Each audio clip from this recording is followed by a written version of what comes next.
Hey guys, one of the things that annoys me all the time in business is some things you just can't plan, some things happen without your control. These are the things I would like to say as unwanted things. So even in my line of work, something unwanted happened. Like, as you all know, I am doing luxury car rentals. So most of the things that happens, I'm prepared for it because I've been in the business for almost 10 years.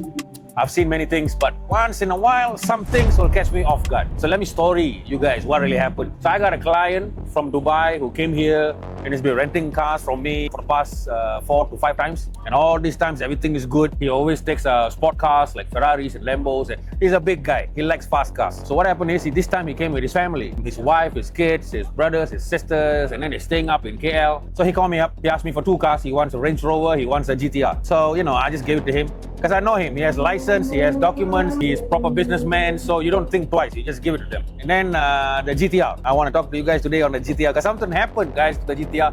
So what happened is, I gave it to my friend with complete documents, and he ended up using the Range Rover for him, and he gave the GTR to his brother, his younger brother, and his younger brother does not have an international driving license. I didn't know this. In fact, I didn't even know who's going to drive the car. I thought it's going to be him. So what happened is, the brother was driving the car, GTRs, people drive fast, driving fast and heading towards a toll. At the toll, he got pulled over by JPJ. So JPJ checked on him, and then what happened is, he does not have an international driving license. So immediately, the JPJ took the car and they compounded my car. Sad to say, it was in the compound for 2 weeks, guys. Luckily, they gave us an early court date. So after about 2 weeks, we went to the court, we paid the summon, we took back the car. So actually, JPJ is doing what it's supposed to do. So I got no issues with that. The problem here is, I wasn't made aware by my client that his brother is going to drive. And also, I didn't know the brother did not have international driving license. So it is wrong for any foreigners to drive car in Malaysia without an international driving license. I was caught off guard. What happened was, it was a heavy price to pay. I just got 2 days of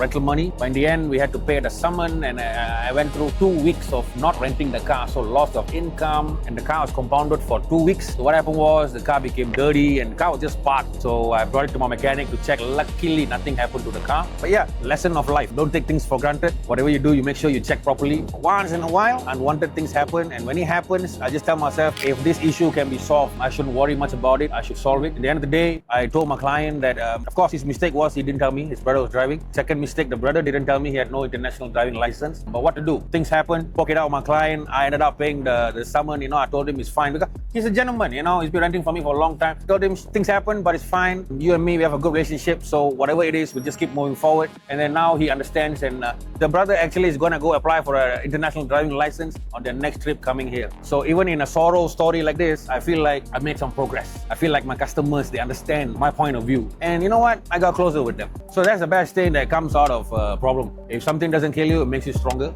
If I handled it in the other way and told my clients to pay everything and penalize them, then today I would have lost the client. So sometimes it's the leverage, guys. You guys have to know which is better to do and which is not. That's what it takes to be a good businessman. So guys, this is a little bit of my business experience of what happens in my car rental industry. And as time goes, I'm going to share more and more info and more stories to you. What kind of stories that I go through. So I only talk about the things that I go through because I don't want to talk for the others. And a lot of interesting things happen. And in time, I will share everything here. So if you guys like this, follow, put a like on the video, and I'll see you guys in the next video. Ciao.